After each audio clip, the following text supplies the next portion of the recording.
Et bonjour à toutes et à tous les amis. Bienvenue dans cette nouvelle vidéo.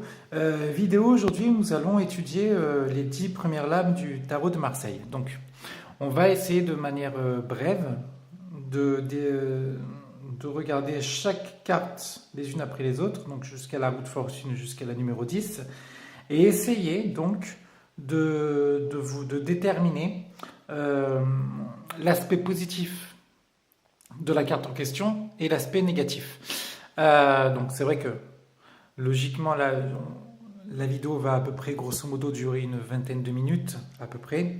Normalement 20 minutes c'est à peu près ce qu'il faut, 20 minutes, une demi-heure c'est ce qu'il faut de manière de base hein, pour véritablement explorer une carte.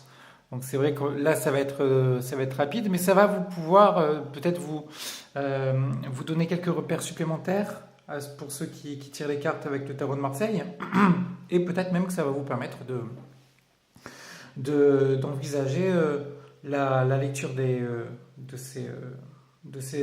tarot de manière un peu différente, parce que on va essayer de sortir un peu des sentiers battus. C'est vrai que généralement, la carte du monde, par exemple, dans le tarot de Marseille, l'arcane 21, est vue comme quelque chose comme une carte qui parle de réussite et d'expansion totale. Bon, on va pouvoir voir que c'est pas forcément le cas. On peut pas véritablement dire qu'il y a des cartes positives, des cartes négatives. On va essayer de dissocier le tout et de voir que en tout cas dans les 10 premières cartes qu'on va étudier aujourd'hui, il y a un côté positif et un côté négatif. Donc nous allons commencer par la carte du mat.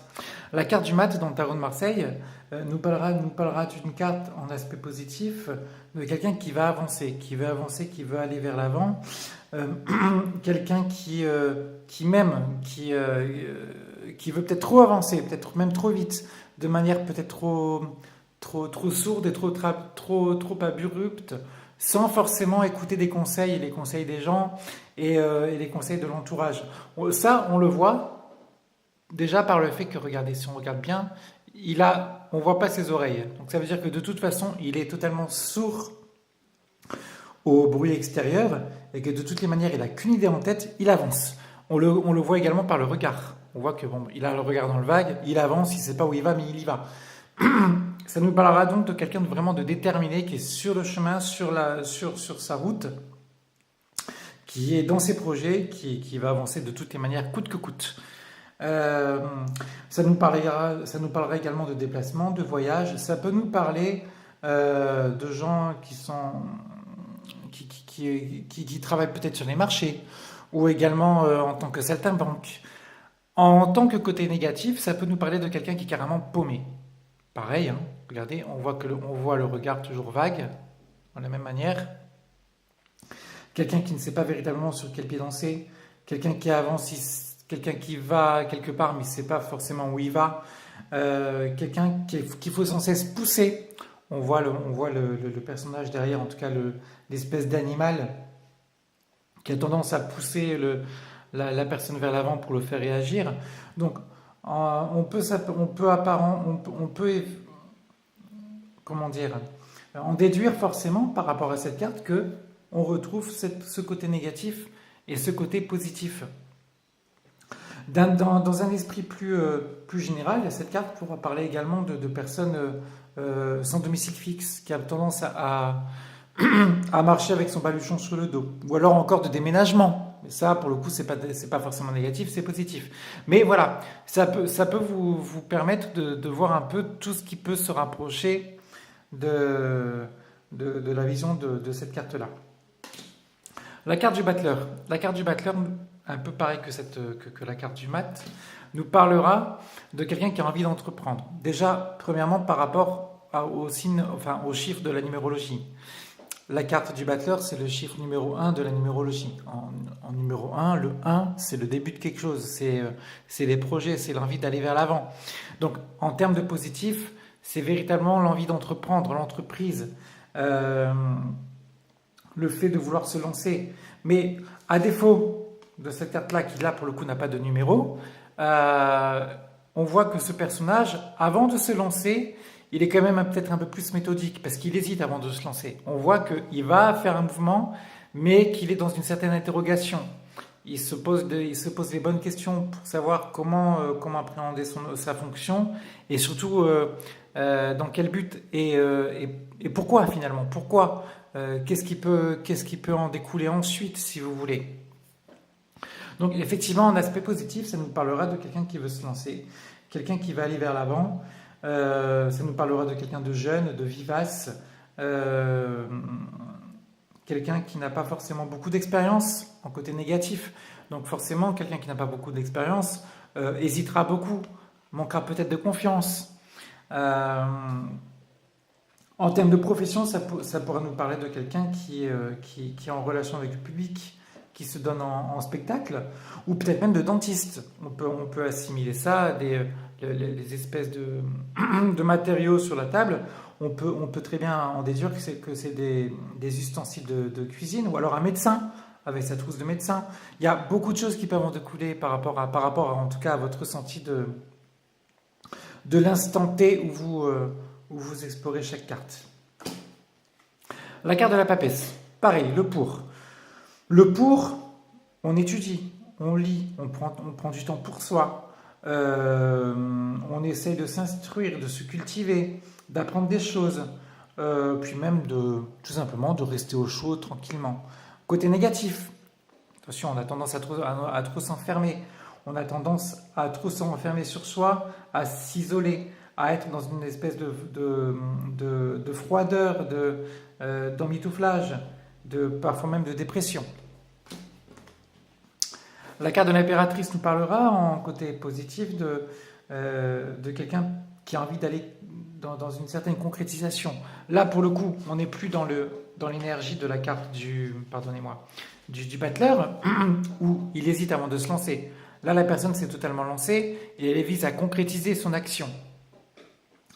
Elle veut aller au bout de sa fonction et on voit qu'elle a le regard vers l'avant. Là où le battleur a le regard plutôt vers le passé, ou en tout cas vers le côté gauche, donc vers le passé, là, l'impératrice a le regard plus orienté vers le côté droit, de manière prévoyante, si vous voulez. Donc, en termes d'aspect positif, cette lame nous parlera de quelqu'un qui a envie d'aller vers l'avant, qui a envie de réaliser ce projet. Si on détaille la carte un peu plus, on s'aperçoit effectivement que elle a une espèce de bouclier avec un aigle dessus et une espèce on va dire de manche ou de choses comme ça qu'elle a vers son bas-ventre. Ça peut nous parler de quelqu'un qui a envie d'être enceinte, ou alors quelqu'un qui a envie de réaliser ses projets. Les projets nous tiennent à cœur, on a ça dans le ventre, on a envie on a envie vraiment que nos projets se réalisent.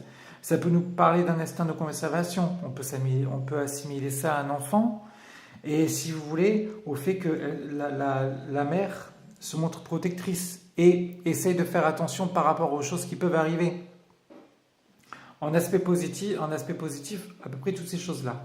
Dans l'aspect négatif, ça nous parlera de quelqu'un peut-être de trop rigide, qui aura tendance à donner des ordres, en l'occurrence aux hommes. Cette carte-là, quand elle sort en négatif dans le couple, c'est souvent des femmes qui ont tendance à, grosso modo, à porter la culotte dans le couple, hein, qui ont grosso modo tendance à diriger les braves hommes et qui ont tendance en fait à faire un peu la pluie et le beau temps.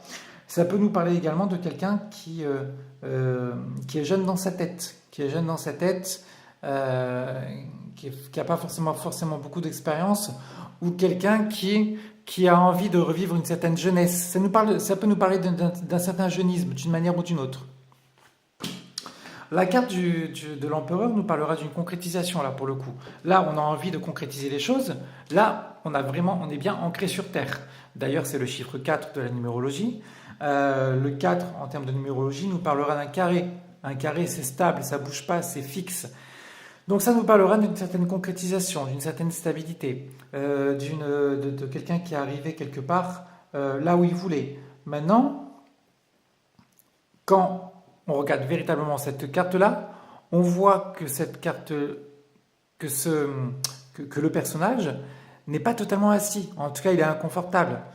Donc ça nous parlera également de quelqu'un qui est assis, mais qui va quand même vouloir à un moment donné aussi aller de l'avant, peut-être pour enfoncer le clou, peut-être pour avoir une certaine marge de manœuvre différente, pour retrouver de nouvelles idées, quelqu'un qui peut avoir à un moment donné, euh, comment dire, avoir la sensation que sa situation s'essouffle, qu'il va falloir peut-être trouver un nouveau souffle. En termes de oui, cette carte-là parlerait également de beaucoup de dirigeants d'entreprise en termes de professionnels. D'un côté négatif, cette carte-là parlera de quelqu'un de trop stable, justement. Quelqu'un de trop stable qu'on aura tendance à... ouais, il faudra se lever de bonne heure pour le bouger. Quelqu'un de trop pantouflard. Il faudra vraiment se lever de bonne heure pour bouger, si vous voulez. La carte numéro 5 du tarot de Marseille, ça nous parlera de l'énergie du pape. Le pape, en positif, nous parlera de quelqu'un sur qui on pourra compter. Quelqu'un qui pourra nous écouter, quelqu'un qui pourra nous aider dans notre quête, nous donner des conseils, être là toujours pour nous, si vous voulez. Ça nous parlera également d'instituteurs, d'institutrices, de certaines études. En termes négatifs, ça nous parlera de quelqu'un qui a tendance à donner des ordres. On le voit par rapport à sa gestuelle. On a l'impression qu'il dit, bon, et toi, mon gars, tu vires de là, tu pars de là, tu restes pas, tu fous le camp. L'amoureux. En positif, l'amoureux nous parlera de relations sociales, de discussions, d'être dans une espèce d'interaction. Ça nous parlera également d'officialisation, de relations sentimentales également. Ça nous parlera également de l'envie peut-être d'enfanter. Quelqu'un qui a envie de faire un enfant, par exemple, à cette femme-là. On le voit. L'homme, par exemple, on voit très bien que son bras a tendance à se mettre vers le bas du ventre de ce personnage, en tout cas de cette femme-là. Ça peut nous parler donc, du désir d'avoir un enfant. D'un côté négatif, ça peut nous parler d'une certaine hésitation. On voit, quand on se met dans la peau de ce personnage-là, on voit très bien qu'il hésite entre cette personne-là ou cette personne-là. La carte du chariot. Alors, la carte du chariot, grand dilemme. Parce que là aussi, cette carte-là est vue par beaucoup de tarologues de manière très positive, d'une certaine manière, ça peut nous parler d'une certaine concrétisation, alors qu'il n'en est rien du tout. Rien du tout, rien du tout. Effectivement, ça peut parler d'une certaine accession au pouvoir, d'une certaine concrétisation, d'un certain avancement, d'une certaine, comment dire, accession au pouvoir, hein, tout simplement. Mais d'un côté négatif, ça nous parlera d'enlisement. Quand on regarde cette carte-là, comme je l'ai dit dans mes vidéos précédentes, on s'aperçoit que le chariot a des roues qui sont perpendiculaires à son axe. Comment on peut avancer comme ça? C'est juste impossible. Donc ça nous parlera d'un certain enlisement. De plus, hein, on voit très bien que les roues sont vraiment dans la terre, sont encastrées dans la terre, c'est compliqué, c'est vraiment enlisé. Là, pour le coup, on est dans l'enlisement total. On s'aperçoit également qu'il y a deux chevaux. Il y en a un qui tire vers la gauche, un qui tire vers la droite. Ça nous parlera également on ne sait pas trop où on va. On va à gauche, à droite, on ne sait pas véritablement où on va, on fait du surplace. Ça nous parlera également qu'on n'a pas forcément la main mise sur notre destin, qu'on se laisse un peu porter, qu'on est dans une espèce de manque de confiance. Le manque de confiance, pourquoi? D'une, parce qu'on s'aperçoit très bien que le personnage n'a pas des rênes, n'a pas forcément les rênes qui tirent les chevaux. Les chevaux, en tout cas, avancent à leur guise. Mais encore plus, on s'aperçoit que le personnage n'a pas l'air forcément si décidé. Il est... le bâton qu'il tient, pour le coup, n'est pas droit, n'est pas forcément là, comme ça, planté comme l'empereur, par exemple. Regardez l'empereur. Là, on est bien droit. Là, il n'y a aucun souci, on est décidé. Là, pour le coup, c'est pas du tout la même chose. Regardez, Vraiment, ça n'a vraiment rien à voir. Donc ça nous parlera de quelqu'un qui a tendance à hésiter. Quelqu'un qui a tendance à vouloir montrer, comment dire, cacher certaines choses, montrer ce qu'il a de beau en lui, d'accord? Mais surtout les doutes, les petits complexes, et essayer véritablement de combler tout ça par une certaine attitude. La carte de la justice. La carte de la justice nous parlera en positif de trancher, de prendre des décisions, de peser le pour, le contre, d'analyser les choses. Ça nous parlera également d'une certaine écoute. C'est vrai que la personne nous écoute. On va vers lui, en tout cas, on va vers ce personnage-là, homme ou femme, peu importe. On s'aperçoit qu'il nous regarde vraiment droit dans les yeux, qu'il nous écoute. Il n'y a aucun souci pour ça. D'un autre côté, en termes de négatif, c'est quelqu'un qui peut se montrer trop cassant, trop tranchant justement. Quelqu'un qui peut avoir tendance également à être partial. Là où la justice doit être impartiale et doit être neutre, on s'aperçoit que ce personnage-là appuie son coude sur la balance de gauche. Donc forcément, en termes de partialité, on repassera. Hein, d'accord ? La carte de l'ermite nous parlera, en termes de positif, finalement, on fuit le monde. On essaie de prendre du temps pour soi, de prendre de la hauteur, de prendre du recul par rapport à ce monde taré. Ça nous parlera également d'une certaine volonté de comprendre un peu ce qui se passe dans sa vie, de remonter un peu vers l'arrière, de faire un certain bilan. Bilan pourquoi ? Le 9, en termes de numérologie, c'est la fin d'un cycle. C'est là où on fait le bilan. Cette carte-là sort beaucoup également chez les psychologues. Les psychologues sortent beaucoup la carte de l'ermite. Pourquoi ? Parce qu'on revient véritablement vers la source du problème. On essaie de comprendre pourquoi on vit telle ou telle situation. Donc, cette carte-là est positive dans ce sens-là. Elle peut être négative dans le sens où, effectivement, on peut se laisser emporter par une certaine solitude exacerbée, par un certain manque de confiance, par l'envie de ne plus sortir, de ne plus faire d'efforts, de mal s'habiller. On voit que cette personne-là est plus vêtue comme un clochard que comme autre chose. Ça peut également nous parler de SDF aussi, hein, de mendiant, de personne qui a vraiment roulé sa bosse et qui a vraiment galéré dans sa vie. La carte de la roue de fortune. En termes de positif, nous parlera que de toute façon, les choses vont avancer. Cette carte-là, c'est à mon avis, c'est peut-être une des plus compliquées à détailler dans le tarot de Marseille. Pourquoi ? Tout simplement parce que là, pour le coup, il y a personne aux commandes. Il y a la manivelle, mais véritablement, il n'y a personne pour tourner cette roue-là. On sait que ça va avancer. Bon, ça, c'est clair. On sait que la roue va avancer, que de toutes les manières, la situation ne sera pas figée. Quand on sort cette carte-là, généralement, ça appelle une autre carte derrière. Il faut recouvrir cette carte-là pour voir ce qui se passe derrière, d'une manière ou d'une autre.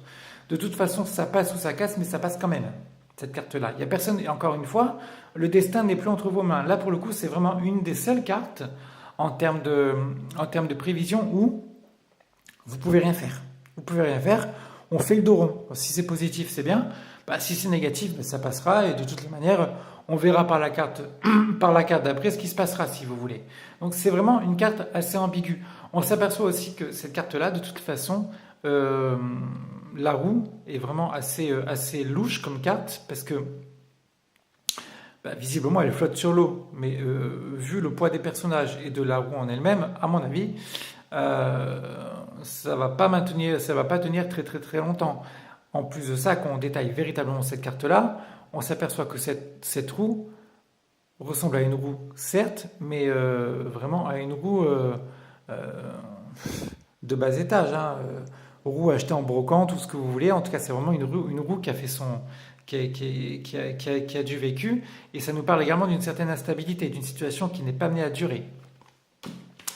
Voilà donc pour les 10 premières cartes du tarot de Marseille. J'espère que vous avez pu voir à peu près les détails qu'on peut observer dans ces cartes-là. Évidemment, il n'y a pas que ça.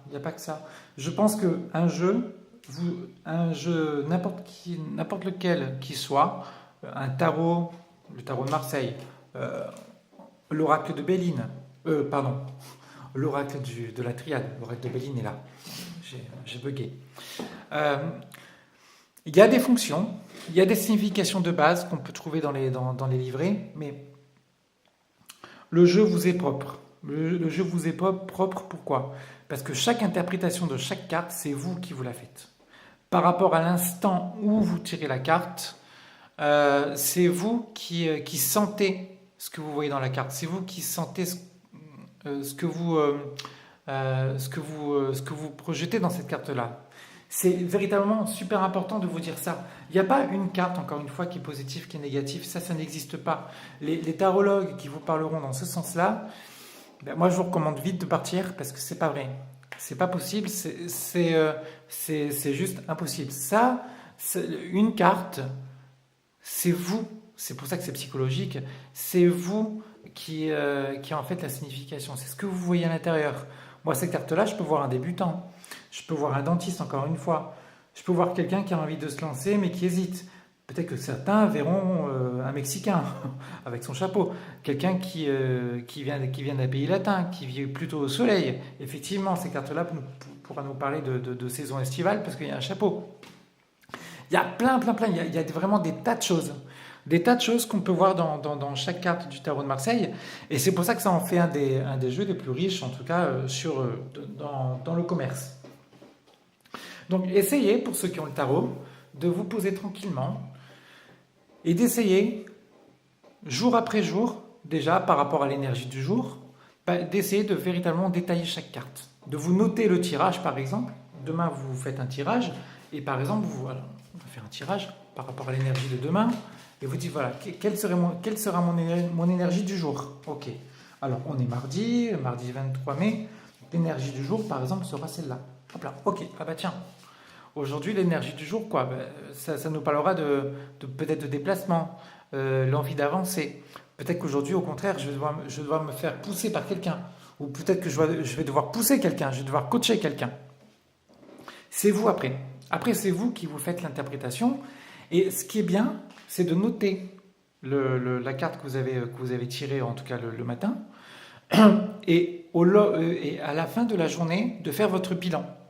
Et de véritablement contrôler si c'est raccord, si la journée que vous avez passée est raccord avec en tout cas votre intuition du matin. Et vous allez voir que généralement, 9 fois sur 10, ça marche. Donc, c'est vraiment un exercice qui vous permettra de plonger au plus précisément dans chaque carte du tarot de Marseille et qui vous permettra d'en apprendre plus sur vous et qui vous permettra également de comprendre que de toute façon, c'est jamais immuable. Moi, comme tous les voyants, les tarologues et autres praticiens ne connaîtront jamais tout 100% des cartes. C'est pas possible. C'est juste impossible. On apprend sans cesse et quelque part, c'est ce qui fait la richesse de cette activité-là. Donc j'espère vous avoir bien aidé, bien aiguillé par rapport à cette vidéo-là.